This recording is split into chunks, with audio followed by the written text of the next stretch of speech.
আসসালামু আলাইকুম। আশা করি আপনারা সবাই ভালো আছেন অ্যান্ড আমি অনেক ভালো আছি।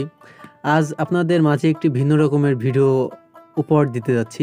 ভিডিওটা হচ্ছিল আমরা অনেক অনলাইনে ভিডিও দেখি যেটা ইলিশ মাছের মিষ্টি। ইলিশ মাছের মিষ্টি কিন্তু সবখানে পাওয়া যায় না।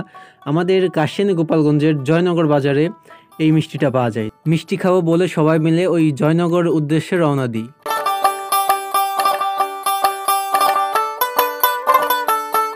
অবশেষে আমরা সেই দোকানের সামনে এসে পৌঁছেছি। এখন মিষ্টি খাওয়ার পালা।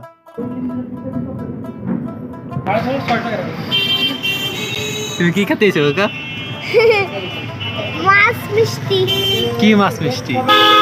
মাছের মতো মিষ্টি দেখতে সেই রে।